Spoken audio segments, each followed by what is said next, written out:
यूहन्ना उसका पहला अध्याय और उसका पहला पद इस प्रकार से बताता है, आदि में वचन था और वचन परमेश्वर के साथ था और वचन परमेश्वर था। यही आदि में परमेश्वर के साथ था।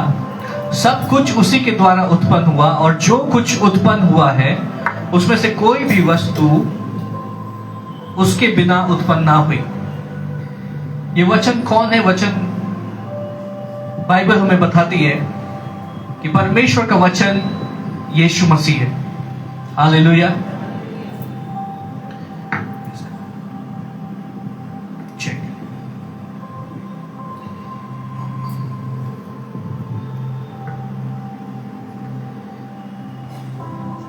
सो आदि में वचन था।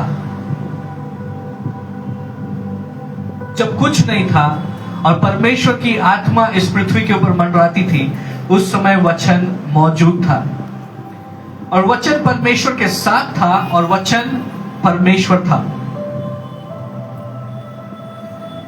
यहां बाइबल हमें साफ रीति से बता रही है कि यीशु मसीह शुरू से मौजूद है। वो अल्फा और ओमेगा है, वो आदि और अंत है।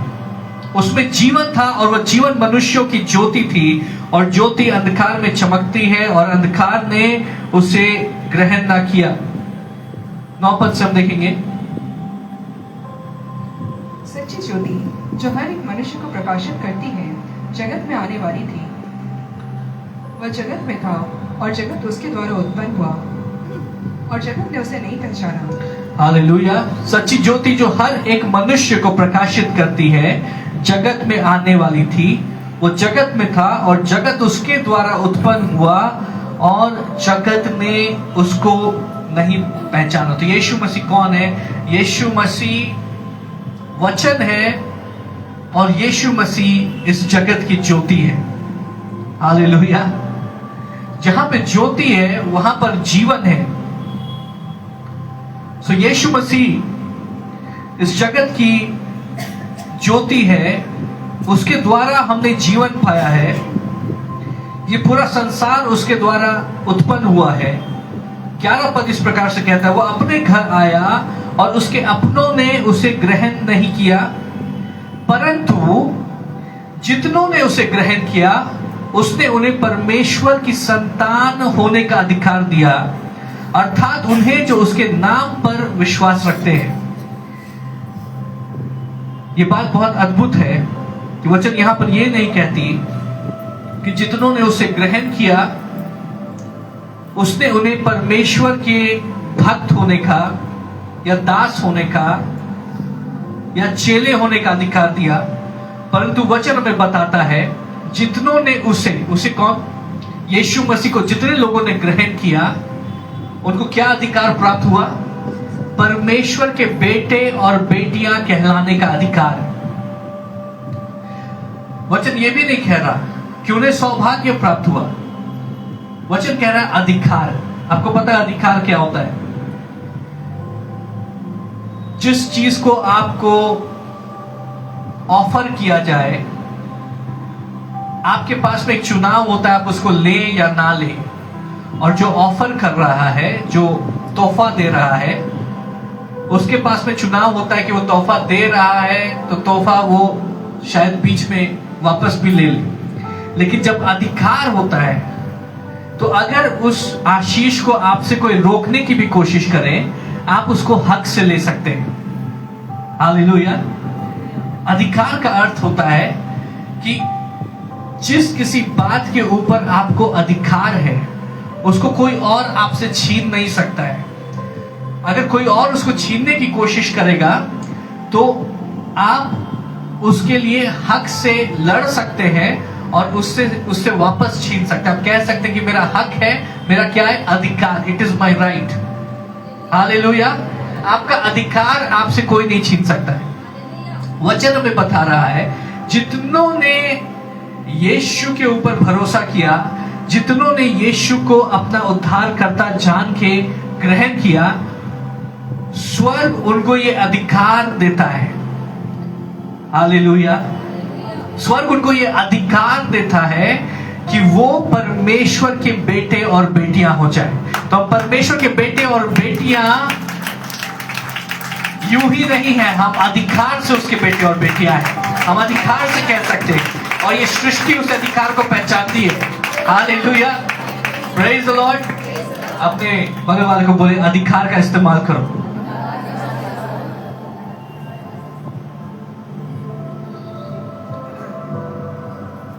तो हम परमेश्वर के बेटे और बेटियां हैं।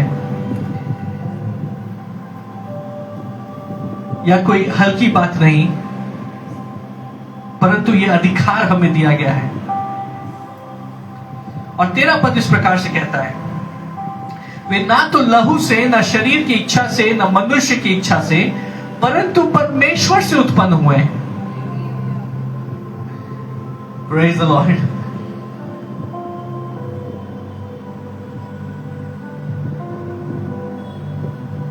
मैं चाहता हूं इस बात की गहराई को आप समझें कि जिस दिन आप खड़े हुए और आपने अपने हाथ को उठाया और आप सामने आए और आपने बोला कि मैं अपना जीवन यीशु को देता हूं, और यीशु को पुकारा, यीशु तू मेरे दिल में आ, यीशु तू मेरे जीवन का प्रभु बन। हालेलुया। उस दिन आप एक बार फिर से उत्पन्न हुए। उसके पहले आप उत्पन्न हुए थे जब आपका जन्म हुआ था, आप इस संसार में आए, आपने शारीरिक रीति से जन्म लिया। लेकिन उसके बाद भी एक दूसरा जन्म है, एक नया जीवन है जो आपने पाया, और वो तब था जब आपने यीशु को अपने हृदय में ग्रहण किया। जैसे ही आप यीशु को अपने हृदय में ग्रहण करते हैं, आपको पता है कुछ बहुत अद्भुत होता है, कुछ बहुत ही अलौकिक होता है। सबसे बड़ा चमत्कार परमेश्वर की दासी कैथरीन कुलमैन, जिनकी सभाओं में बड़े बड़े चमत्कार और चिन्ह होते थे, उन्होंने इस बात को कहा। उन्होंने कैंसर को ठीक होते हुए देखा, उन्होंने ट्यूमर्स को ठीक होते हुए देखा, उन्होंने अंधों को देखते हुए देखा, उन्होंने लंगड़ों को चलते हुए देखा, और चमत्कारों की और चंगाइयों की बड़ी होड़ उनकी सभाओं में होती थी। लेकिन उन्होंने कहा कि सबसे बड़ा जो चमत्कार है, सबसे बड़ा जो मिरेकल है, वो ये है कि एक मनुष्य अपना जीवन प्रभु को देता है और प्रभु में वो दोबारा से नया जीवन प्राप्त करता है और परमेश्वर का बेटा और बेटी कहलाता है। वो परमेश्वर के द्वारा उत्पन्न होता है। Praise the Lord। ये सबसे बड़ा चमत्कार है। वचन में बताता है, वे ना तो लहू से, न शरीर की इच्छा से, न मनुष्य की इच्छा से, परंतु परमेश्वर से उत्पन्न हुए हैं। Praise the Lord। आप परमेश्वर से उत्पन्न हुए हैं। ये बहुत अद्भुत बात है। और मैं आपको कुछ एक बात मैं आपको बताना चाहता हूं। जो घोड़े से, अगर घोड़े के बच्चे होते हैं तो वो क्या होते हैं? वो बंदर होते हैं, या फिर वो पक्षी होते हैं, या फिर वो हिप्पोपोटामस होते हैं। घोड़े, अगर हॉर्सेस, घोड़े के बच्चे होंगे तो क्या होंगे? वो घोड़े होंगे। शेर के बच्चे होंगे तो शेर होंगे। तोते के बच्चे होंगे तो तोते होंगे। हालेलुया। हर एक प्राणी अपने ही अनुसार वो उत्पन्न करता है। और वचन हमें बता रहा है कि अगर हम परमेश्वर से उत्पन्न हुए हैं तो हम कौन हैं? तो फिर हम साधारण इंसान नहीं रह गए।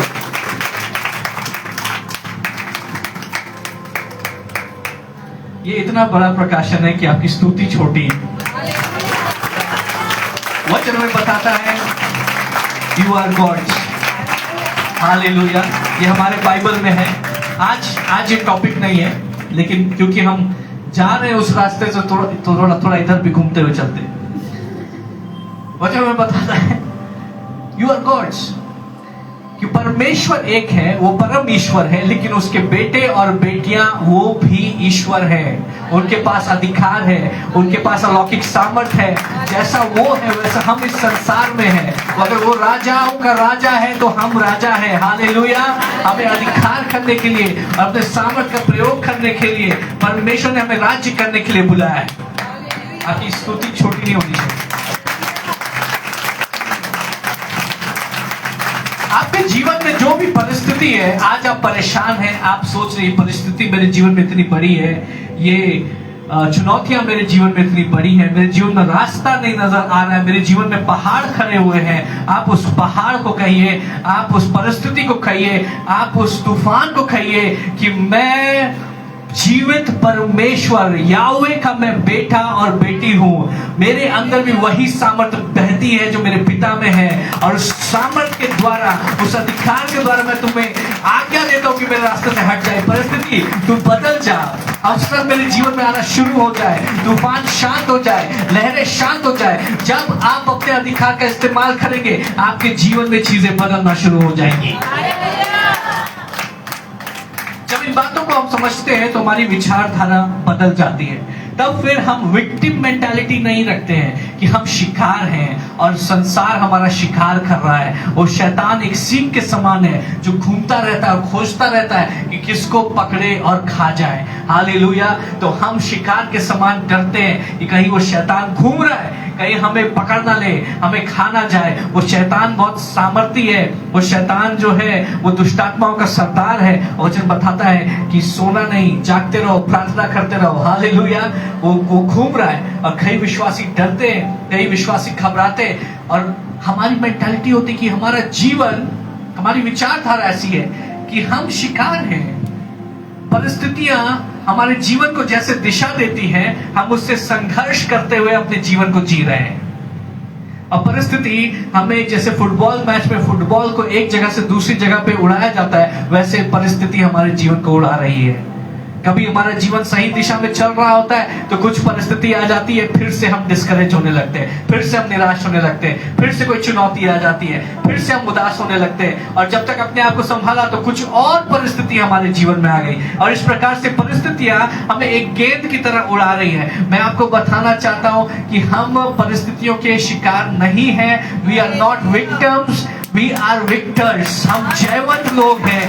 परिस्थितियां हमारे अधीन हैं, हम परिस्थितियों को दिशा देने वाले लोग हैं। हालेलुया। लहरें हमें डुबा नहीं सकती, हम यीशु की तरह लहरों पे चलने वाले लोग हैं। आग में जला नहीं सकती शद्रक, मेशक और अबेदnego के समान हम आग में टहलने वाले लोग हैं, क्योंकि यीशु हमारे साथ में है। वो चौथा व्यक्ति हमारे साथ में खड़ा है, वो चौथा व्यक्ति परमेश्वर का पुत्र है, और वो कहता है हालेलुया कि तुम जीवित परमेश्वर के बेटे और बेटियां अधिकार से हो। अपने अधिकार का इस्तेमाल करो। लेकिन अधिकार का इस्तेमाल हम कब करेंगे? अधिकार का इस्तेमाल हम तब करेंगे जब हमें उस अधिकार के बारे में मालूम होगा। एक बार एक वीडियो में देख रहा था, और उसमें एक ट्रैफिक कांस्टेबल वो आया और आकर के एक गाड़ी को उसने रुकवाया और बोला कि लाइसेंस लाओ। जो गाड़ी के अंदर बैठा हुआ था उसने बोला कि लाइसेंस मैं आपको नहीं दूंगा, आपके पास में अधिकार ही नहीं है कि आप मुझसे लाइसेंस मांग सकते हैं। ट्रैफिक कांस्टेबल सख्ते में आ गया, क्योंकि जब भी वो गाड़ी को रुकवाता है तो लोग रोक देते हैं, और जब लाइसेंस मांगता है तो फिर वो जल्दी जल्दी अपना लाइसेंस देते हैं। वो कुछ और डॉक्यूमेंट्स मांगता है, जल्दी जल्दी देते हैं। लेकिन ये व्यक्ति, इसने जब अपनी गाड़ी को रोका, उसने लाइसेंस मांगा, तो ये व्यक्ति बड़े अकड़ से कहता है तुम्हें मैं लाइसेंस नहीं दूंगा, तुम्हारे पास अधिकार नहीं है कि तुम मुझसे लाइसेंस मांगो। लाइसेंस मांगने के लिए तुमसे बड़ी अथॉरिटी लगेगी। तो ट्रैफिक कांस्टेबल वो समझ गया कि ये व्यक्ति थोड़ा पहुंचा हुआ है, तो उसको जाने दिया। बोला उसको जाने दो। आपको पता है उस गाड़ी में कौन बैठा हुआ था? उस गाड़ी में एक वकील बैठा हुआ था। उसको पता था कि उसके पास क्या अधिकार है, कि कांस्टेबल आपसे लाइसेंस नहीं मांग सकता, लेकिन उससे बड़े अफसर, कानून के अनुसार एक बड़ा अफसर आपसे लाइसेंस मांग सकता है। हालेलुया। हमारे पीछे पुलिस के भी लोग मौजूद हैं, उनको भी मालूम हो कि जो मैं बता रहा हूं वो सही बात बता रहा हूं। Praise the Lord. लेकिन कैसे एक वकील, इसलिए जो पुलिस के लोग होते हैं, हम सबका आदर करते हैं, सबको हम अप्रिशिएट करते हैं, लेकिन मैं एक बात बता रहा हूं, पुलिस के लोग जल्दी वकीलों से नहीं लगते, और वकील लोग जल्दी पुलिस के लोगों से नहीं लगते। क्यों नहीं लगते? क्योंकि हमारे बीच वकील साहिब है, वो मुस्कुरा रही हैं, अभी उनका खत्म होने वाला है। Praise the Lord. क्यों? क्योंकि वकीलों को मालूम होता है उनके अधिकार क्या है, और वो उसकी पढ़ाई करते हैं, वो किसी को भी घुमा देंगे। क्या आपको मालूम है कि आत्मिक आयाम में आपके पास क्या अधिकार है? क्या आपने आत्मा के संविधान को पढ़ा है? आत्मा के संविधान हमारे पास में बाइबल है, इसलिए बाइबल को पढ़ो तो तुम्हें पता रहेगा कि तुम्हारे पास क्या अधिकार है। तो जब शैतान तुम्हारे जीवन में बीमारी लाने की कोशिश करता है तो तुम बोलो यीशु मसीह के लहू की सामर्थ से इस बीमारी का मेरे जीवन में रहने का कोई अधिकार नहीं है। मैं इसको दुत्कारता हूँ, मैं इसको लताड़ता हूँ, मैं इसको बाहर निकलने की आज्ञा देता हूँ, क्योंकि यीशु के कोड़े खाने से मैं चंगा हो चुका हूँ। हालेलुया। अब मेरा शरीर जो है वो एंटी बीमारी है, बीमारी रेजिस्टेंट है। हालेलुया। इसके अंदर जोई सामर्थ बह रही है, मेरे शरीर में, मेरे अंगों में परमेश्वर की जोई सामर्थ बह रही है। ए बीमारी, तेरा मेरे शरीर में रहने के लिए जगह ही नहीं है, ना कोई अधिकार है। तो जैसे आई थी उल्टे पांव वापस लौट जा। कैसे होगा? Praise the Lord। कैसे होगा? जब आपको पता होगा कि हमारे पास क्या अधिकार है। वचन इस प्रकार से कहता है, मेरे लोग नाश हो रहे हैं। परमेश्वर पिता के हृदय की ये पुकार है, उसकी ये वेदना है। परमेश्वर पिता कहते हैं मेरे लोग नाश हो रहे हैं। और मेरे लोग क्यों नाश हो रहे हैं? वो ज्ञान के अभाव में नाश हो रहे हैं, वो वचन के अभाव में नाश हो रहे हैं, वो दर्शन के अभाव में नाश हो रहे हैं। ये ज्ञान हमें कैसे प्राप्त होता है? क्योंकि जब ज्ञान हमारे पास होगा तभी वो दर्शन को स्थापित करेगा। ये ज्ञान और ये दर्शन परमेश्वर के वचन से हमें मिलता है। इसलिए जब वचन हमारे जीवन में नहीं होता है तो हम नाश होते हैं, क्योंकि हमें पता ही नहीं है हमारे पास क्या अधिकार है। हालेलुया।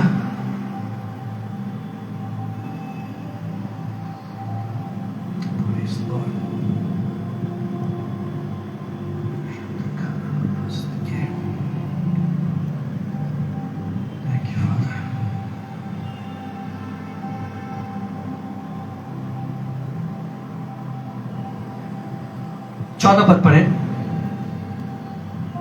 और वचन देहधारी हुआ और अनुग्रह और सच्चाई से परिपूर्ण होकर हमारे बीच में डेरा किया, और हमने उसकी ऐसी महिमा देखी जैसे पिता के इकलौते की महिमा। और वचन देहधारी हुआ और अनुग्रह और सच्चाई से परिपूर्ण होकर हमारे बीच में डेरा किया। ये वचन कौन है? ये वचन यीशु मसीह है, जो हमारे बीच में आए और हमने उसकी महिमा देखी जैसे पिता के इकलौते की महिमा। 16 पद इस प्रकार से कहता है, क्योंकि उसकी परिपूर्णता से हम सब ने प्राप्त किया, अर्थात अनुग्रह पे अनुग्रह। हालेलुया। उसकी परिपूर्णता से हमने प्राप्त किया, अनुग्रह पे अनुग्रह।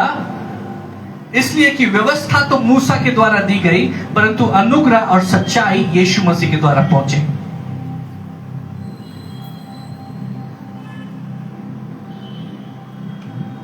हमने यीशु मसीह में क्या प्राप्त किया? अनुग्रह। अपने बगल वाले को बोले अनुग्रह। अनुग्रह का अर्थ क्या होता है? ग्रेस।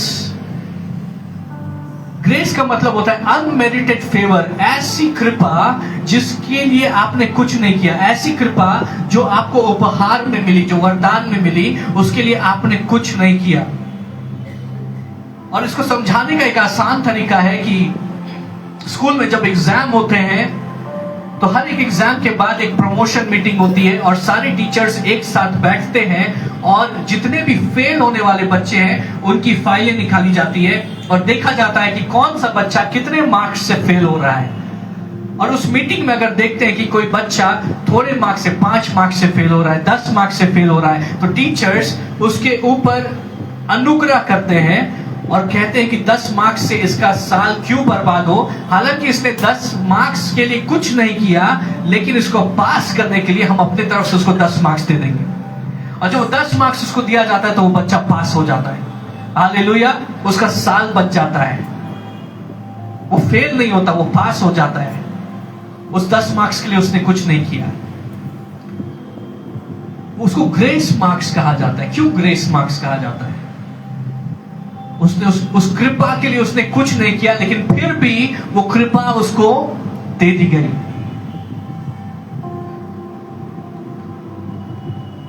इसको और गहराई से समझने के लिए आइए घटना की ओर हम चले। हम देखेंगे यूहन्ना उसका 8 अध्याय और उसके 2 पद से हम पढ़े। और भोर को फिर मंदिर में आया और सब लोग उसके पास आए और वह बैठकर उन्हें उपदेश देने लगा। भोर को फिर मंदिर में आया और सब लोग उसके पास आए और वो बैठकर उन्हें उपदेश देने लगा। यीशु मसीह सब लोगों को सिखा रहे हैं और वचन बताता है तब शास्त्री और फरीसी एक स्त्री को लाए जो व्यभिचार में पकड़ी गई थी और उसको बीच में खड़ी करके यीशु से कहा, हे गुरु, यह स्त्री व्यभिचार करते हुए पकड़ी गई है। व्यवस्था में मूसा ने हमें आज्ञा दी है कि ऐसी स्त्रियों को पत्थर हुआ करे, सो तू स्त्री के विषय में क्या कहता है? यीशु मसीह वो लोगों को सिखा रहे, उनको शिक्षा दे रहे हैं और शास्त्री और फरीसी हालेलुया, शास्त्री और फरीसी, यीशु मसीह ने कहा था शास्त्रियों और फरीसियों के खमीर से सावधान रहना। शास्त्रियों और फरीसियों के खमीर से सावधान रहना। क्यों? ये शास्त्री और फरीसी एक धार्मिक व्यवस्था को दिखाते हैं और यीशु मसीह किसी धर्म को स्थापित करने के लिए नहीं आए। यीशु मसीह पिता परमेश्वर के प्रेम को प्रकट करने के लिए और हमारा पिता के साथ जो रिश्ता टूटा हुआ था उस रिश्ते को दोबारा जोड़ने के लिए आए। यीशु मसीह एक रिश्ते को स्थापित करने के लिए आए। हालेलुया। तो यीशु के साथ चलना कोई धर्म नहीं है, यीशु मसीह के साथ चलना एक रिश्ता है। कितना को समझ में आ रहा है? लेकिन धार्मिक व्यवस्था का एक कार्य होता है, स्पिरिट ऑफ रिलीजन, वो हमेशा दोष लगाती है।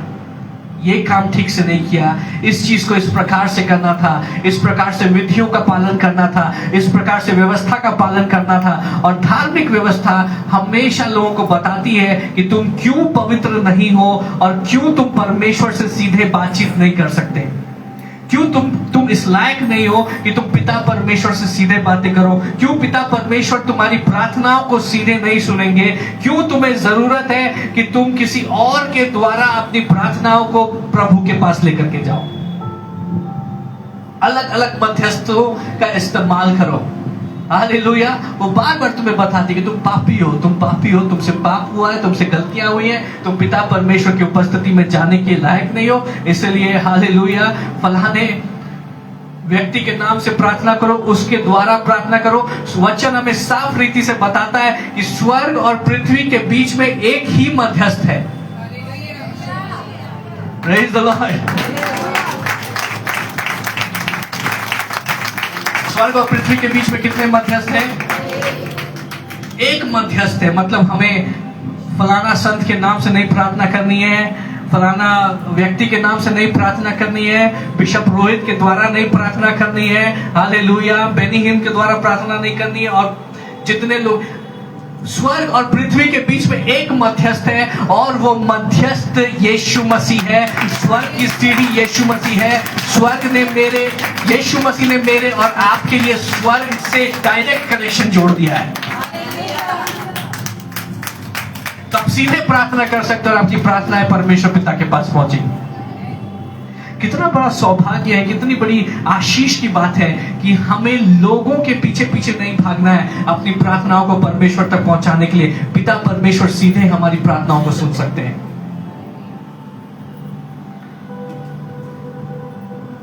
तो शास्त्री और फरीसी जो कि धार्मिक व्यवस्था को दिखाते हैं, ये एक स्त्री को पकड़ लाए और वो उसको यीशु मसीह के सामने इसलिए नहीं लेकर के आए हैं ताकि वहां पर न्याय किया जाए। यहां पर इनकी मंशा कुछ और है, इनका हिडन एजेंडा कुछ और है। ये दरअसल यीशु मसीह को फंसाना चाहते हैं।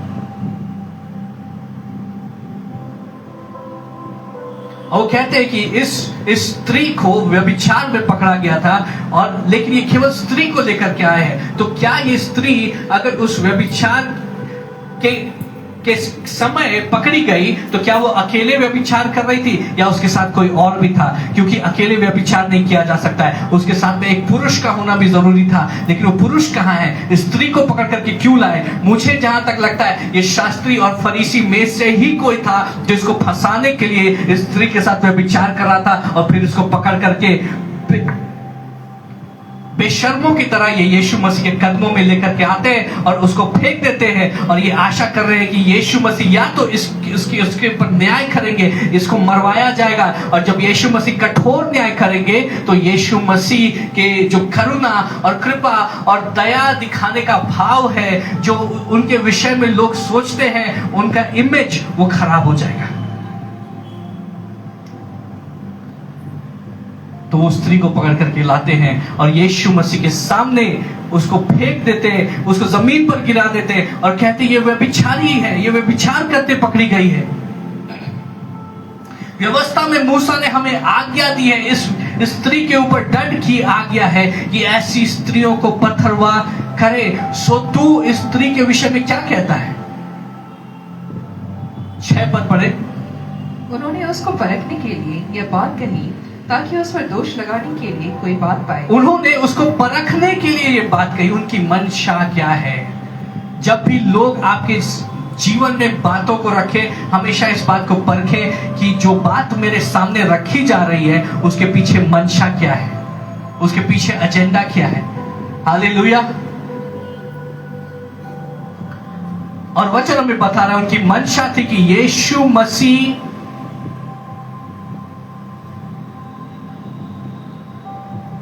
को फंसाने के लिए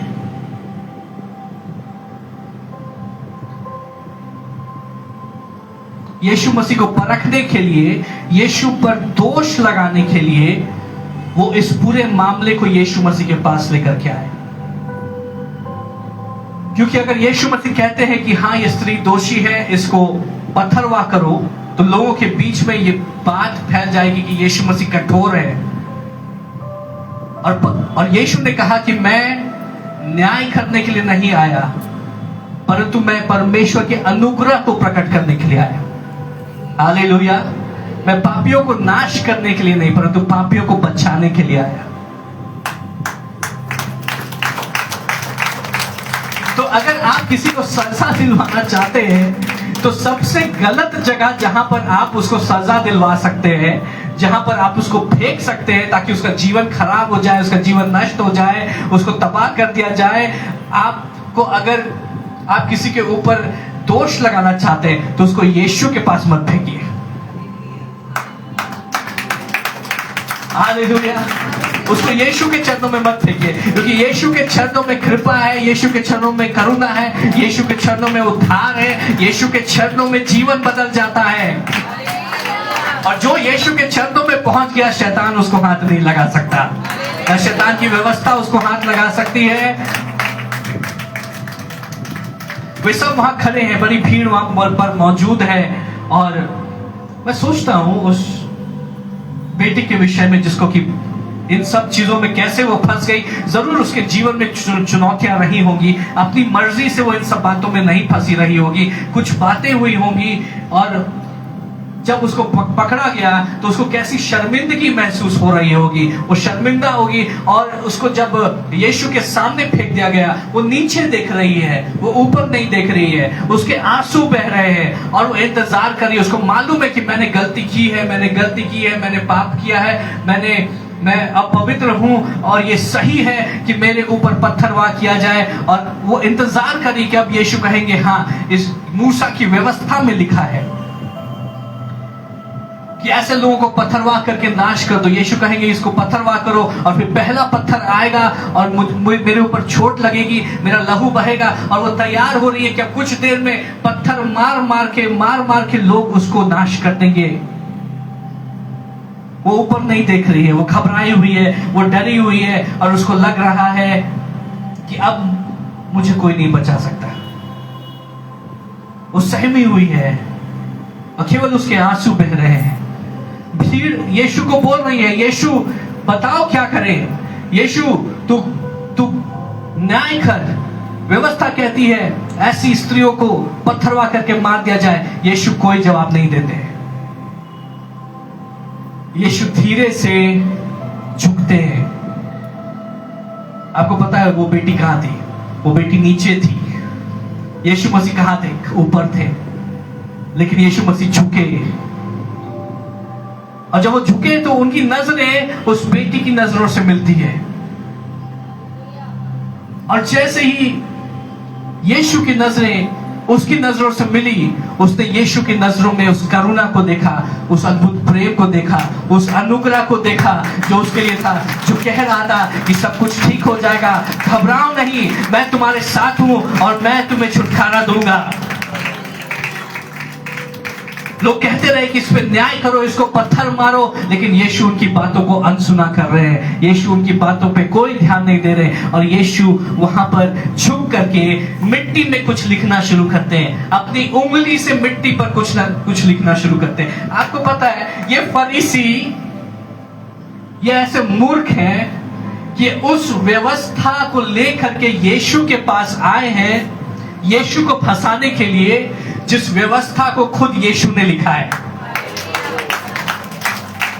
Come on somebody shout hallelujah।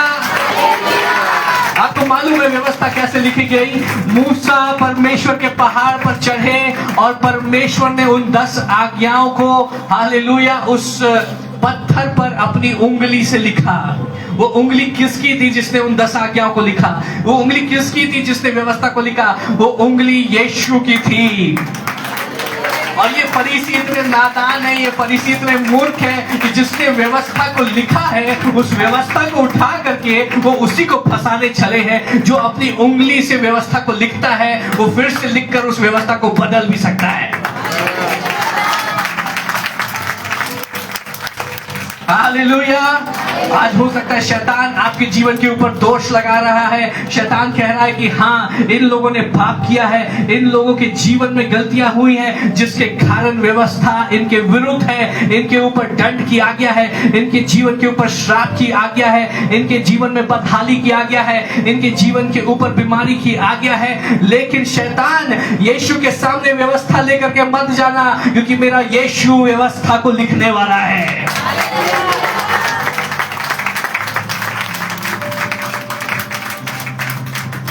और न्याय की व्यवस्था से बड़ी अनुग्रह की व्यवस्था है। आपको पता है यीशु मसीह क्या लिख रहे हैं? यीशु मसीह जब लिखे हैं, जब यीशु मसीह झुके हैं, वो उस स्तर पे आ गए जिस स्तर पे वो बेटी थी। उसको कितना ढाढ़स मिला होगा। परमेश्वर हमसे मुलाकात करते उस स्थान पे जहां पर हम हैं।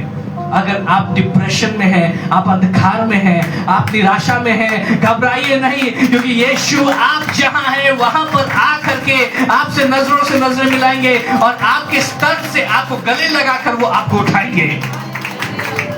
कई बार लगता है कि हम परमेश्वर तक नहीं पहुंच सकते, हम परमेश्वर तक जाने के काबिल नहीं है, हमारे अंदर उतना हौसला नहीं है, हमारे अंदर उतनी पवित्रता नहीं है, हमारे अंदर उतना हयाब नहीं है। यीशु तुम्हारे पास आ रहा है, घबराओ नहीं। परमेश्वर के बेटे और बेटियों, यीशु तुम्हारे पास आ रहा है और जब वो तुम्हारी परिस्थिति में आएगा तब वो तुम्हारी परिस्थिति को बदल देगा। यीशु झुके हैं, उन्होंने उस बेटी से नजरें मिलाई। उस बेटी ने देखा कि ऐसी करुणा, जिसके पास ये मुझे न्याय के लिए लाए हैं, इसकी आंखों में ऐसी करुणा, ऐसा प्रेम है जो मुझसे कह रहा है कि सब कुछ ठीक है। और वो धीरे धीरे उस मिट्टी में कुछ लिखते हैं। वो केवल वो बेटी देख सकती है और यीशु मसीह देख सकते हैं। और यीशु मसीह वहां पर लिखते हैं फॉरगिवन, माफ कर दिया गया। हालेलुया, माफ कर दिया गया, अनुग्रह से माफ कर दिया गया।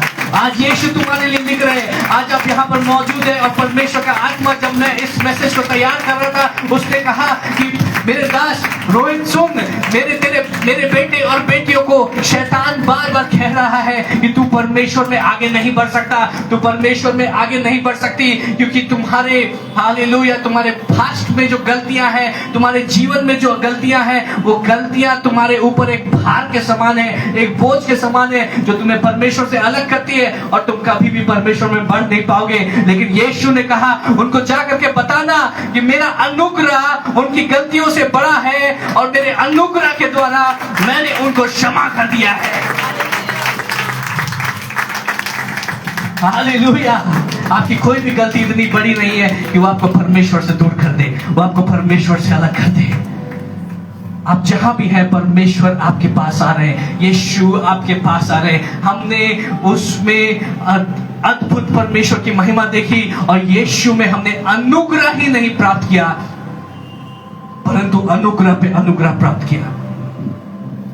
अनुग्रह पे अनुग्रह, ये कितना अद्भुत है कि जितनी अनुग्रह की हमें आवश्यकता है उससे अधिक परमेश्वर हमें अनुग्रह प्रदान करते हैं। अनमेरिटेड फेवर, ऐसी कृपा जिसके हम लायक भी नहीं थे, लेकिन परमेश्वर अपनी भलाई और प्रेम हम पे प्रकट करते जाते हैं। हम जितनी बार लड़खड़ाते वो अपने अनुग्रह को हमारे ऊपर प्रकट करते हैं। हम जितनी बार गिरते वो हमें हर बार संभालता है। वचन कहता है कि धर्मी जन 7 बार गिरेगा लेकिन यहोवा परमेश्वर उसको 7 बार खड़ा करेगा। वो कभी हम पे गिव अप नहीं करता है, वो कभी हमें छोड़ता नहीं है, वो विश्वास योग्य है, वो हमारे संग संग चलने वाला परमेश्वर है, वो हमें संभालने वाला परमेश्वर है और अंत तक वो हमें संभालेगा।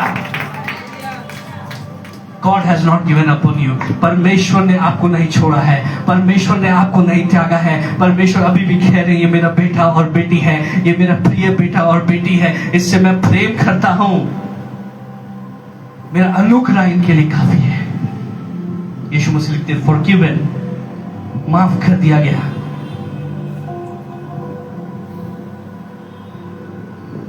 अनुग्रह से माफ कर दिया गया। और फिर झुककर भूमि पर उंगली से लिखने लगा, जब माफ कर दिया गया तो अब क्या दोष लगाया जा सकता है? जिसने व्यवस्था को लिखा था उसने व्यवस्था को ही बदल दिया। शैतान तो सोच रहा था कि यहाँ पे न्याय है, लेकिन परमेश्वर ने कहा न्याय को तो पूरा होना है, लेकिन मेरे पास अभी भी एक चाल बाकी है। और जब तक राजा अपनी आखिरी चाल नहीं चलता है तब तक गेम ओवर नहीं होता है। आखिरी चाल हमेशा राजा की होती है। और राजा ने कहा कि अभी एक और चाल बची है। शैतान, अपने बैंड को हटाओ, अपने गाजे बाजे को हटाओ, अभी तुम जीते नहीं हो। आखिरी चाल अनुग्रह है, आखिरी चाल मेरा लहू है। हालेलुया। और मेरे लहू की सामर्थ पे तुम प्रबल नहीं हो पाओगे। अधलों के फाटक कभी भी परमेश्वर के राज्य पे प्रबल नहीं होंगे।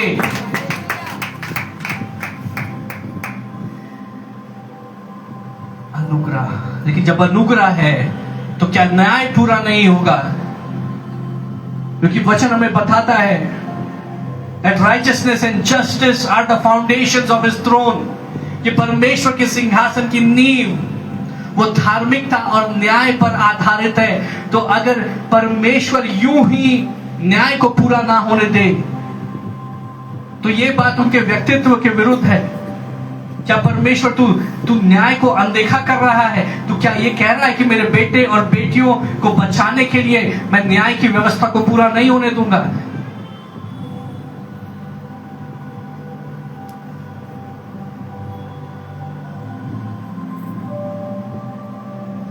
क्योंकि जब माफ किया जाता है तो मोल चुकाना पड़ता है। हालेलुया। उदाहरण के तौर पर अगर मैं अपनी घड़ी आशीष को दूं, लो आशीष, अभी वापस ले लूंगा, ज्यादा नहीं खुश होना। अगर मैं अपनी घड़ी आशीष को दूं और ये घड़ी आशीष से गुम हो जाए और गुम होने के बाद में आशीष मेरे पास में रोते रोते आता है और कहता है कि बिशप आपकी घड़ी आपने मुझको दी थी लेकिन मुझसे गुम हो गई। तो मेरे पास 2 ऑप्शन है, या तो मैं उसको कहूं कि वो घड़ी 10,000 रुपए की थी तो तुम 10,000 रुपए मुझे दो, मेरा बड़ा नुकसान हो गया है।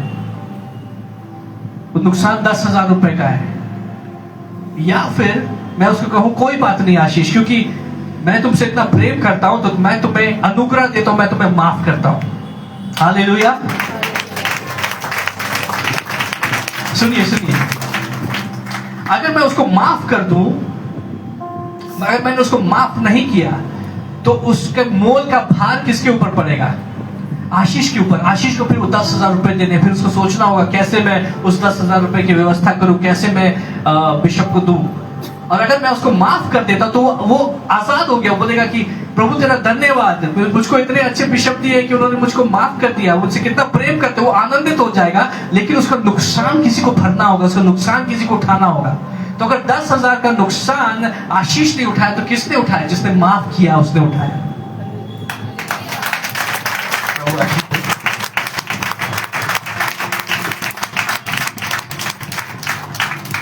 हमने घड़ी का उदाहरण लिया। घड़ी का मोल जो है, मैंने बोला 10,000, लेकिन आपको पता है जो पाप हम करते हैं, जो पाप हमारे जीवन में है, वो पाप इतना विभत्स है कि उस विभत्सता को हमने उस क्रूस पर देखा कि यीशु मसीह के विषय में लिखा है कि यीशु मसीह का शरीर ऐसा हो गया था कि उसको लोग पहचान नहीं सकते थे। उसको इतने कोड़े लगाए गए थे, उसके हाथों और पैरों में कीलों को ठोक दिया गया था, उसके सर के ऊपर कांटों का ताज था और उसकी पीठ ऐसी थी जैसे किसी ने हल उसकी पीठ पर चला दिया था। वो पहचान में नहीं आ रहा था। उसका शरीर वो उस क्रूस पर विभत्स दिख रहा था, हॉरिफिक दिख रहा था। क्यों? उस क्रूस पर यीशु मसीह ने जो दुख उठाया, उन्होंने पाप का पूरा मोल चुकाया।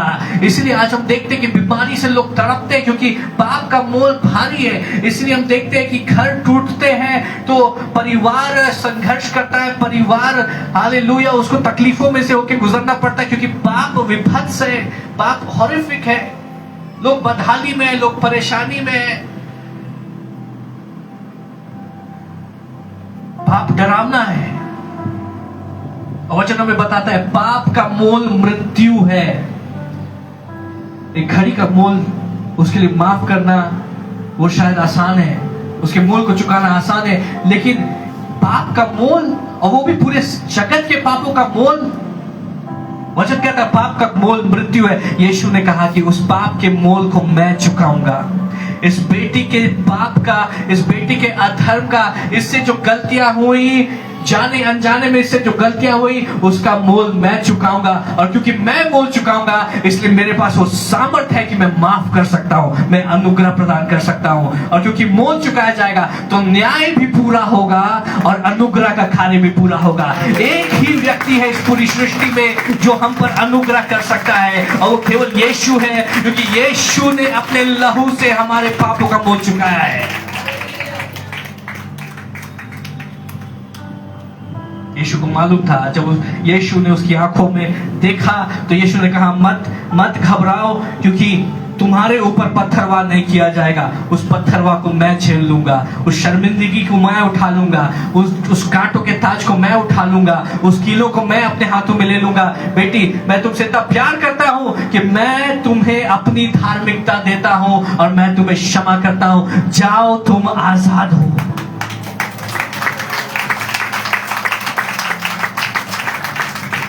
हालेलुया।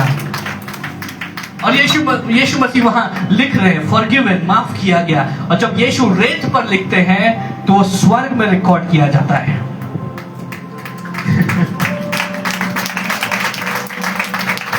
आज अगर यीशु आपके विषय में कुछ लिख दे, अब मुझे मालूम है कि आज सभा खत्म होते होते कई लोगों की डेस्टिनीज चेंज हो जाएंगी, आपके जीवन की नियति चेंज हो जाएगी, क्योंकि परमेश्वर कुछ बातों को आपके विषय में लिखेंगे।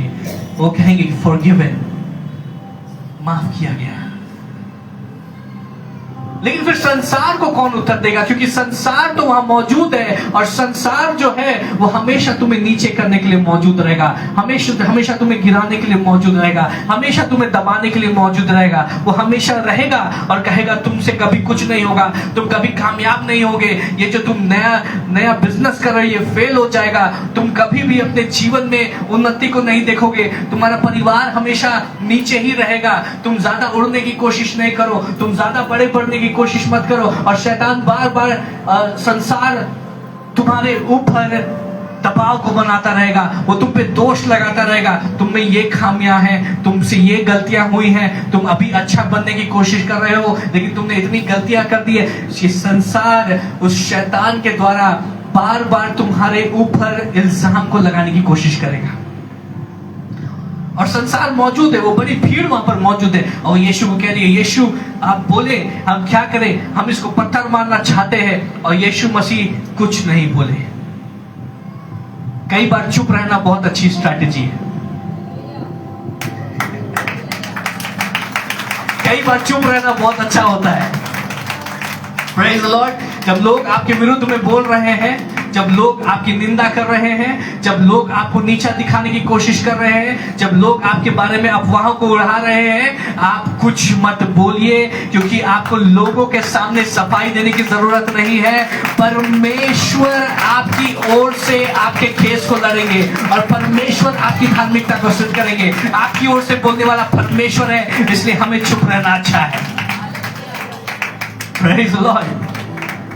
यीशु कुछ नहीं बोले, लेकिन फिर यीशु उठे, और जब यीशु उठते हैं तो परिस्थितियां बदल जाती है।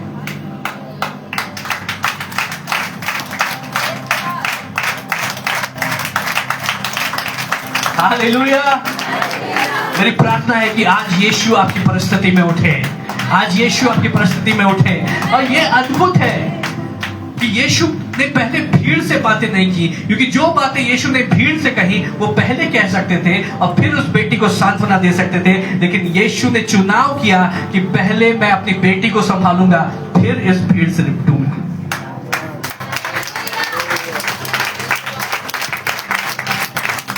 यीशु की नजरें हमेशा उसके बेटे और बेटियों के ऊपर होती है, उस छलवाहे की नजरें हमेशा अपनी भेड़ों के ऊपर होती है। पहले संसार में कुछ भी चल रहा हो, लोग कितना भी हल्ला क्यों ना मचा रहे हो, लोग कितना भी आपके विरोध में क्यों ना हो, यीशु की नजरें आपकी ओर है। मेरा बेटा कैसा है, मेरी बेटी कैसे, पहले मैं अपने बेटे और बेटी को संभालूंगा, उसके बाद मैं संसार को देखूंगा। यीशु ने पहले उस बेटी को सांत्वना दी। बैठ जाइए। हालेलुया। पहले यीशु ने उस बेटी को सांत्वना दी, फिर यीशु मसीह उठे, और यीशु मसीह जब उठे तो उन्होंने लोगों को कहा, 7 पद पढ़े। जब वे उससे पूछते रहे, जब वो उससे पूछते रहे तो उसने सीधे होकर उनसे कहा। हालेलुया। आपको पता है जितने लोग वकालत कर रहे हैं, आप बहुत नोबल प्रोफेशन में हैं, लोग बहुत मजाक उड़ाते हैं कि वकील हमेशा झूठ बोलते हैं, वकील जो है एडवोकेसी का काम जो है झूठ बोलने का काम है। लेकिन आपको पता है कि एडवोकेसी वो इस संसार में उत्पन्न नहीं हुई है, वो स्वर्ग में उत्पन्न हुई है। सुनिए। हालेलुया। और हर स्टेट में एक चीफ एडवोकेट होता है, सबसे बड़ा एडवोकेट, उसकी बड़ी ऊंची पोस्ट होती है। आपको पता है कि स्वर्ग में जो जज है वो पिता परमेश्वर है। तो जज का पोस्ट अपने आप में बहुत बड़ा पोस्ट है, क्योंकि आप जो है पिता परमेश्वर इस सृष्टि के जज है। और वकील और जज अपने गले में जो आपने देखा होगा 2 वाइट ऐसे पट्टे निकले होते हैं, वो दो पट्टे किस चीज को दर्शा रहे हैं? वो 2 पट्टे मूसा ने जो 2 टैबलेट्स पे, 2 पत्थरों पे जो व्यवस्था लिखी थी उसको दर्शाते हैं। जो परमेश्वर ने व्यवस्था दी थी, जो न्याय दिया था, उसको दर्शाते हैं। हालेलुया। शायद ये बात जितने वकील हैं उनको भी नहीं मालूम होगी, बहुत सारे वकीलों को नहीं पता होगी, लेकिन वो मूसा की व्यवस्था, इसलिए वो 2 पट्टे हैं जो परमेश्वर की ठहराई गई व्यवस्था और न्याय को दर्शाते हैं। और स्वर्ग में वहां भी केस चलता है। हो सकता है आज आपके केस वहां पेंडिंग होंगे, लेकिन जैसे आप यहां प्रार्थना करेंगे वो हर एक केस आपके पक्ष में बदल जाएगा। लेकिन स्वर्ग में केस चलते हैं। एक दिन मैं प्रचार करूंगा the court room of haven, वो एक दिन मैं आपको सिखाऊंगा, लेकिन आपको नहीं मालूम होगा आपके पक्ष से केस लड़ा जाता है स्वर्ग में, आपकी आशीषों के लिए, आपके छुटकारे के लिए, आपकी ब्रेक थ्रू के लिए। और शैतान आता है और दोष लगाता है। इसलिए शैतान के विषय में कहा जाता है he is the accuser of brethren, भाइयों के ऊपर दोष लगाने वाला। वो स्वर्ग में जाता है, और जैसे उसने अय्यूब के ऊपर दोष लगाया, अय्यूब को उसने फंसाने की कोशिश की, वो आपके ऊपर दोष लगाता है। वो कहता है कि सिम्मी को आशीषित नहीं करना है क्योंकि उसके जीवन में ये गलतियां हैं। प्रभु आप सिम्मी के बारे में बहुत अच्छी बातें करते हैं, लेकिन यहाँ उसमें कमी है, इसलिए अभी उसको प्रमोट नहीं करना है। हालेलुया। रिची को प्रमोट नहीं करना है क्योंकि उससे ये गलतियां हुई, यहाँ उसने झूठ बोला, यहाँ उसने कोई गलती की, यहाँ उससे कोई गलत काम हुए, इसलिए अभी रिची को प्रमोट नहीं करना है, बल्कि रिची के जीवन में दंड डाला जाए।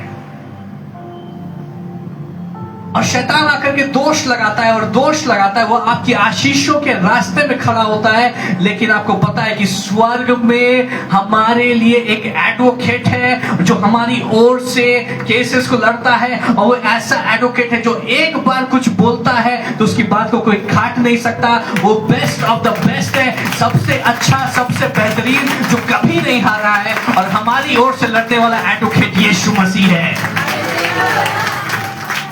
तो जितने एडवोकेट्स हैं वो खुश हो जाइए, हालेलुया, क्योंकि आप यीशु मसीह के लाइन से आ रहे हैं, यीशु मसीह के प्रोफेशन, हालेलुया, उस प्रोफेशन में आप हैं। Praise the Lord, he is the chief advocate. और यीशु खड़े होते हैं, एक ऐसा वकील खड़ा होता है जिसकी बात को कोई काट नहीं सकता, और यीशु मसीह एक ही बात कहते हैं, अच्छा ठीक है, न्याय में लिखा है कि जिससे गलती हुई है, जो व्यभिचार में, उसको पत्थर मार के नाश कर दिया जाए, ये बात सही है, लेकिन पहला पत्थर वही मारे जिसने अपने जीवन में कभी कोई पाप नहीं किया है। अभी ताली बजा सकते हैं। हालेलुया। कोई है ऐसा यहां पर जो ये कहे कि मैंने अपने जीवन में कभी कोई पाप नहीं किया है, मैं सीधे स्वर्ग से उतर के आ रहा हूं? क्या कोई ऐसा है जो कह सकता है कि मैंने अपने जीवन में कभी कोई पाप नहीं किया है? हालेलुया। और जैसे ये प्रश्न हमारे सामने आता है, हमें याद आने लगता है कि हमने कैसे पड़ोसी के यहाँ से कद्दू चुराया था, कैसे अमरूद बगीचे में घुस के चुराया था, कैसे टीचर से झूठ बोला था। छोटी सी छोटी और बड़ी सी बड़ी बातें हमारी आंखों के सामने दौड़ने लगती है, और तब हमें ध्यान में आता है, अरे हम भी तो वैसे ही हैं जैसे वो है। क्योंकि पाप का मोल मृत्यु है, तो अगर कद्दू चुराने का मोल मृत्यु है, तो व्यभिचार का भी मोल मृत्यु है, और सबका अगर मोल मृत्यु ही है तो सब तो बराबर ही हो गया। कितना कुछ समझ में आ रहा है? अगर हमने पाप किया, हम परमेश्वर की पवित्रता से अलग हो जाते हैं। और पाप इतना विभत्स इसलिए है, इतना डरावना इसलिए है, क्योंकि जब हम पाप करते हैं तो परमेश्वर से हमारा रिश्ता टूट जाता है। और यीशु ने कहा कि जिसने कभी कोई पाप नहीं किया है वही पहला पत्थर चलाए। लेकिन कलीसिया में ऐसा क्यों होता है कि हर कोई पत्थर चलाने में लगा हुआ है? किसी से कुछ गलती हो गई, 4 लोग पत्थर चलाने में लगे हुए, अरे ये तो ऐसा है, अरे ये तो वैसा है, उसके जीवन में ये है, उसके जीवन में वो है। और यीशु मसीह ने कहा कि जब तुम दूसरे की आंख में तिनका खोजते हो तो अपनी आंख में लट्ठा पहले खोजो। Praise the Lord.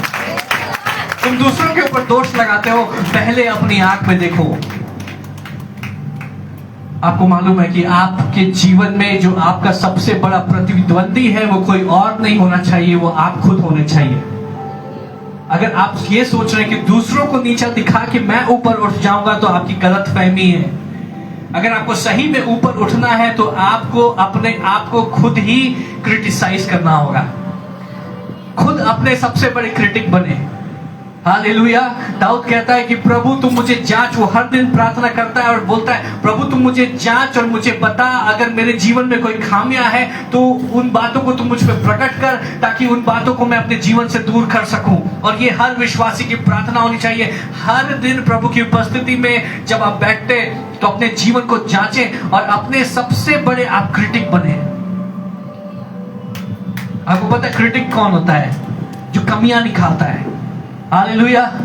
अपने जीवन के मैंने ये कार्य सही नहीं किया, ये कार्य मैं और अच्छा कर सकता, इस कार्य को मैं और बेहतर कर सकता था। अगर आप अपने सबसे बड़े क्रिटिक होंगे तो आपको मालूम होगा कि मेरे जीवन में कौन से क्षेत्र हैं जिसमें मैं और बेहतर हो सकता हूं। और अगर आप अपनी कमजोरियों के ऊपर कार्य करते रहेंगे, पवित्र आत्मा से मदद मांगिए, पवित्र आत्मा मुझे गुस्सा बहुत आता है, मुझे शांत रहने में तू सहायता कर। पवित्र आत्मा मुझे बात करना नहीं आता है, तू बात करने में मेरी सहायता और मदद कर। पवित्र आत्मा मुझे फाइनेंशियल डिसीजंस नहीं लेना आता, पवित्र आत्मा मुझे सही प्रकार से अपने पैसों का इस्तेमाल करने में तू सहायता और मदद कर। पवित्र आत्मा मेरे जॉब में तू मेरी मदद कर। जब आप उसे मांगेंगे आप बेहतर और बेहतर और बेहतर और बेहतर और बेहतर होते जाएंगे।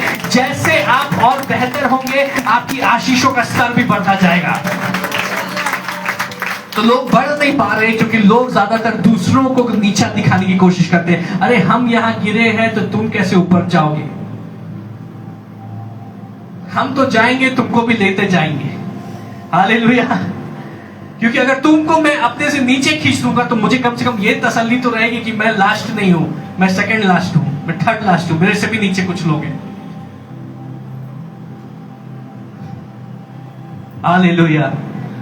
इसीलिए लोग पत्थर मारने में तैयार रहते हैं। जैसे किसी के बारे में कोई गॉसिप आए, ओ वो ऐसा है, अच्छा अच्छा, चलो ग्रुप बनाते हैं, चलो उसके बारे में बातें करते हैं, चलो हंसी मजाक करते हैं, उसके जीवन में ऐसा हो गया, ओ हा हा हा ही हू।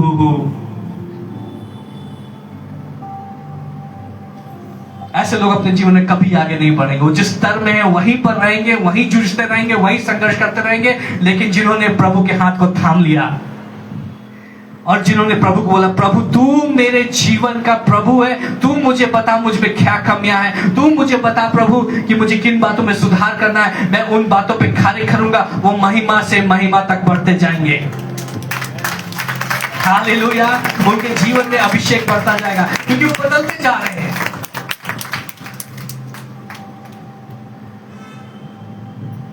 मेरे जीवन में ये ठीक नहीं है, मेरे जीवन में मेरा ऑफिस ठीक नहीं है, मेरे जीवन में मेरे घर में चीजें ठीक नहीं है, मेरे दोस्तों के साथ चीजें ठीक नहीं है, कोई मेरे से ठीक से बात नहीं करता, कोई मेरे से ठीक से व्यवहार नहीं करता। इन सब बातों को करने से पहले आप अपने जीवन को जांचें और प्रभु को बोले, प्रभु मेरे जीवन में मुझे किन बातों को सुधार करने की आवश्यकता है। क्योंकि जो भी बदलाव आपके जीवन में है वो आपसे ही शुरू होगा। जब तक आपके अंदर का पैटर्न चेंज नहीं होगा तब तक आपकी परिस्थितियों का पैटर्न चेंज नहीं होगा। तो पहले हमें अपने अंदर की कमियों को दूर करना है। हालेलुया। और यीशु ने कहा कि जिसने कभी पाप नहीं किया वो पहला पत्थर मारे। हर किसी को याद आ गया, हर किसी के आंखों के सामने उसके पाप घूम गए। सदूकी और फरीसियों के सामने पाप घूम गए।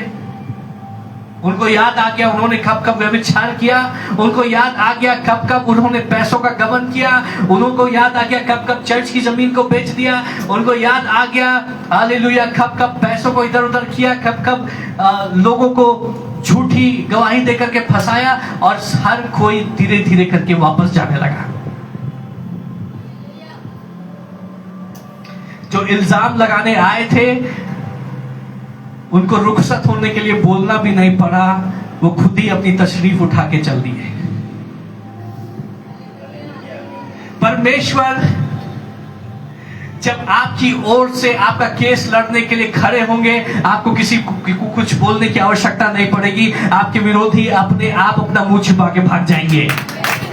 हालेलुया। और परमेश्वर उनके सामने आपको ऊंचे स्थान पर खड़ा करेंगे। आप अपनी आंखों से देखेंगे कि जो आपके विरुद्ध आए थे वो चुपचाप से मुड़ करके अपने चेहरे को छुपा के वापस लौट जाएंगे। हालेलुया। तो हमें फर्क नहीं पड़ता कि कितने लोग हमारे विरुद्ध में बोल रहे हैं, क्योंकि एक है जो हमारे पक्ष में बोलता है और वो एक हमारे लिए काफी है। अगर संसार हमारे विरुद्ध में हो तो उससे हमें डरने की आवश्यकता नहीं है, क्योंकि जो हमारे साथ में है वो उनसे ज्यादा सामर्थी है। जो हमारे अंदर है वो उससे, जो इस संसार में है उससे ज्यादा सामर्थी है।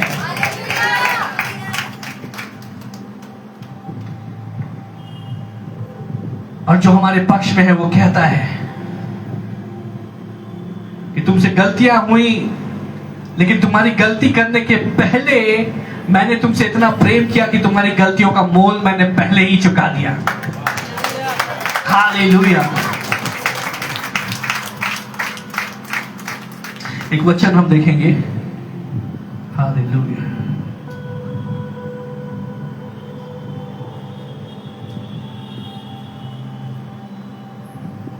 ये बहुत अद्भुत है।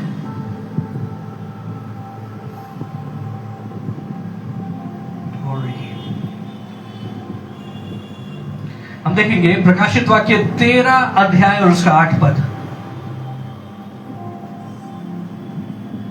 प्रकाशित वाक्य 13 अध्याय और उसका 8 पद।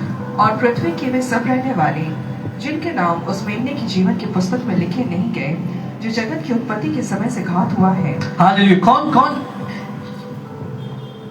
उसके जीवन की पुस्तक में लिखे नहीं गए, उस मेमने के जीवन की पुस्तक में लिखे नहीं गए, जो कब घात हुआ 2000 साल पहले। कब क्या लिखा है? जो जगत की उत्पत्ति के समय से घात हुआ है। इससे पहले हालेलुया। इससे पहले कि आदम और हवा ने पाप किया, उसके पहले जगत की उत्पत्ति के समय यीशु मसीह को हमारे और आपके लिए घात कर दिया गया था। उसका अर्थ यह है कि आदम और हवा के पाप करने से पहले यीशु मसीह हमारे लिए कुर्बान हो गए थे। आपके और मेरे गलतियां करने के पहले यीशु मसीह हमारे लिए कुर्बान हो गए थे। जब हम पापी ही थे, जब हम परमेश्वर का विरोध करते थे, जब हम परमेश्वर का मजाक उड़ाते थे, जब हम अपने मन की करते थे, तब भी परमेश्वर हमसे प्रेम करता था। और इससे पहले कि हमने गलती की, तब उसने हमारे पापों का मोल चुका दिया।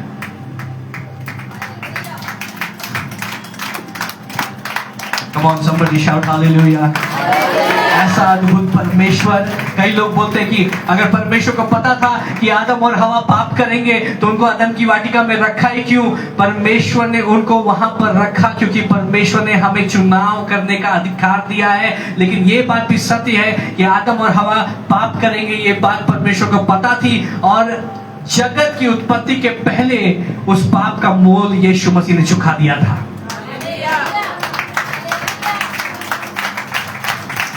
आइए जोर से ताली बजाए परमेश्वर का धन्यवाद करें। हमारी गलतियां करने से पहले वो हमें क्षमा करने वाला परमेश्वर है। हमारे गिरने से पहले वो हमें संभालने वाला परमेश्वर है। तो क्या हुआ? कैसे वचन कह रहा है? उत्पत्ति 13 अध्याय और 8 पद यहां इस प्रकार से लिखा है, book of life of the lamb slain from the foundation of the world. लेकिन यीशु मसीह तो लगभग 2000 साल पहले हमारे लिए घात किए गए। नहीं, इससे पहले कि वो उसका प्रकटीकरण इस संसार में हुआ, उसके पहले यीशु मसीह परमेश्वर पिता के हृदय में पहले ही घात किए जा चुके थे। हालेलुया। लड़ाई लड़ने के पहले जय को स्थापित कर दिया गया था। केस फाइल होने के पहले हम जीत चुके थे। यीशु मसीह में हम जयवंत से बढ़ के हैं। Praise the Lord। इससे पहले कि आप युद्ध में उतरे, परमेश्वर ने पहले ही आपको जयवंत घोषित कर दिया है।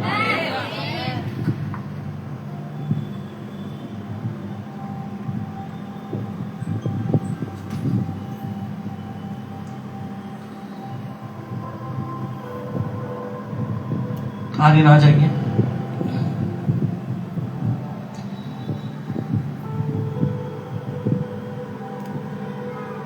यीशु ने वचन बताता है, परंतु वे सुनकर बड़ों से लेकर छोटों तक एक एक करके निकल गए और यीशु अकेला रह गया और स्त्री वहीं बीच में खड़ी रह गई। और वहां केवल यीशु है और केवल वहां पे ये स्त्री है। और यीशु उससे पूछते हैं,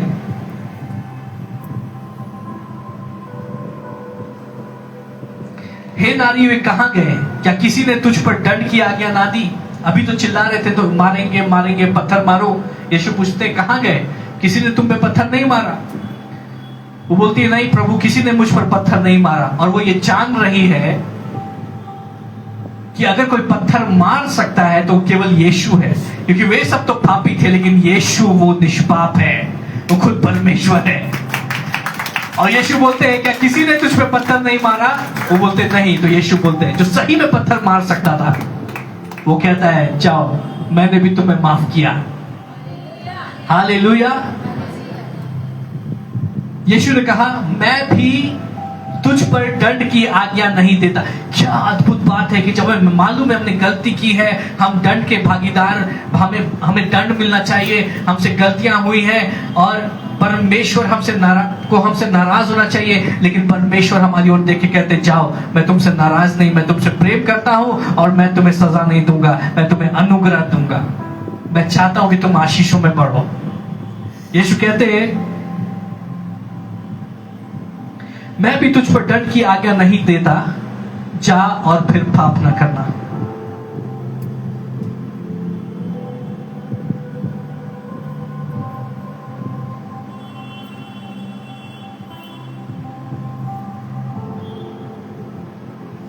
परमेश्वर का वचन हमें बताता है कि परमेश्वर का प्रेम हमें बदल देता है। हालेलुया। परमेश्वर का प्रेम हमें बदल देता है। यशायाह भविष्यवक्ता की पुस्तक पहला अध्याय 18 पद इस प्रकार से कहता है, Come now, let us settle the matter. Though your sins are like scarlet, they shall be as white as snow. Though they are red as crimson, they shall be like wool. उसको पढ़े। यशायाह भविष्यवक्ता की पुस्तक पहला अध्याय और उसका 18 पद।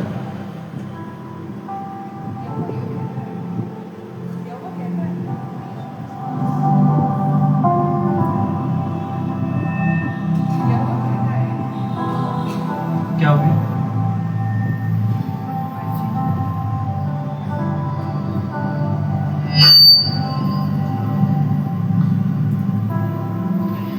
यहोवा कहता है, आओ हम आपस में वाद विवाद करें। तुम्हारे पाप चाहे लाल रंग के हो तो भी वे हिम की नाई उजले हो जाएंगे, और चाहे अर्कवानी रंग के हो तो भी वे ऊन के समान। परमेश्वर कहते हैं, अगर तुम्हारे पाप गहरे लाल रंग के भी क्यों ना हो, वो हिम की नाई श्वेत हो जाएंगे। अगर वो अर्कवानी रंग के भी क्यों ना हो, वो ऊन की नाई श्वेत होंगे। पहला यूहन्ना उसका पहला अध्याय 9 पद इस प्रकार से कहता है, If we confess our sins, He is faithful and just to forgive us our sins. अगर हम अपने पापों को मान लें तो वो विश्वास योग्य है कि वो हमारे पापों को क्षमा करेगा और सारे अधर्म से हमें शुद्ध करेगा। आइए अपने स्थानों पर हम खड़े हो जाएं। हालेलुया। प्रभु तेरा धन्यवाद करते हैं। We give you glory. Hallelujah. Hallelujah. प्रभु विश्वास करते हैं कि तू आज अपने लोगों के जीवन में अद्भुत कार्यों को करने जा रहा है, कि तेरा अनुग्रह हमारे लिए काफी है। परमेश्वर, आज की सुबह प्रभु मैं प्रार्थना करता हूं कि प्रभु हर एक वो पाप जो कि परमेश्वर हमारे हृदय के ऊपर एक बोझ के समान है, आज हम उसको तेरे सम्मुख लेकर के आते हैं, क्योंकि तेरी समीपता में, तेरे चरणों में प्रभु करुणा और क्षमा है। प्रभु तू हमारे सारे पापों को क्षमा करने वाला परमेश्वर है। हालेलुया। और तू हमें स्वतंत्र करता है। वचन हमें बताता है कि जिसको पुत्र ने स्वतंत्र किया है वो यकीनन स्वतंत्र है। आज जैसे प्रभु आज हम अपनी गलतियों को तेरे सम्मुख मान लेते हैं, हम विश्वास करते हैं प्रभु तेरे अनुग्रह से प्रभु हम शुद्ध किए जाएंगे, तेरे लहू की सामर्थ्य से हम शुद्ध किए जाएंगे। तू हमारे जीवन को बदल देगा और वो बोझ परमेश्वर जो हमारे हृदय के ऊपर है वो उठा लिया जाएगा। हालेलुया। प्रभु तेरा धन्यवाद कर रहे हैं। आज अपनी करुणा को, अपने अनुग्रह को परमेश्वर अपने लोगों के ऊपर तू बहने दे प्रभु, होने दे। हालेलुया।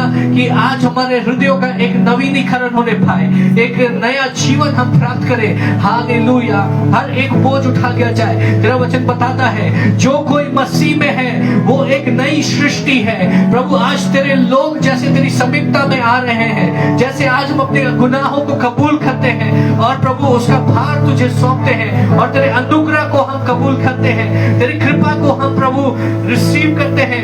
प्रभु जैसे हम परमेश्वर तेरी धार्मिकता को रिसीव करते हैं, हम एक नए व्यक्ति हो जाए। That we will be new creations, new creations। एक नई व्यक्ति जिसके ऊपर पाप और दंड का कोई अधिकार नहीं है, पाप और दंड का कोई अधिकार नहीं है। हालेलुया। जैसे हम आराधना कर रहे हैं, हालेलुया, मैं चाहता हूं अगर कोई ऐसी बातें हैं, ऐसी गलतियां हैं, ऐसे पाप है जो आपके हृदय के ऊपर एक बोझ के समान है, इस समय उस करुणा करने वाले यीशु को दे दे, यीशु को दे दे और वो तुम्हें क्षमा प्रदान करेगा, वो तुम्हें चंगाई प्रदान करेगा, वो तुम्हें भरपूरी प्रदान करेगा। आज परमेश्वर चाहता है कि अपने बेटे और बेटियों को आत्मा में बलवंत कर दे।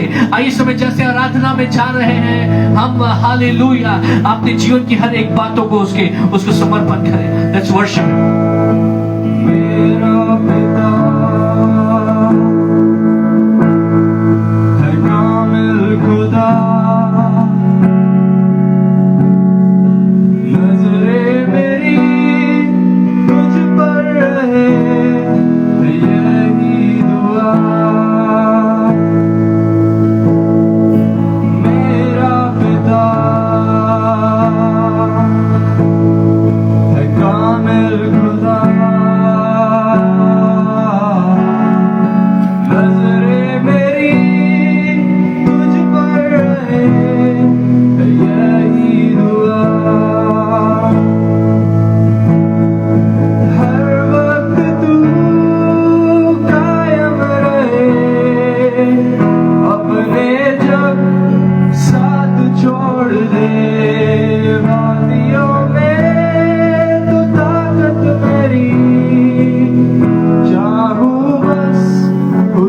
हुजूरी तेरी, सब तुझसे शुरू और तुझ में खत्म, हर एक कदम तू मेरे संग, ये तेरा वचन हर वक्त तू कायम रहे, अपने जब साथ छोड़ दे वादियों में तू ताकत मेरी, चाहूं बस हुजूरी तेरी, जाऊं वापस अदन में दिन के ठंडे पहर में, तेरे चेहरे को निहारूं, तुझसे बातें करूं मैं, जाऊं वापस अदन में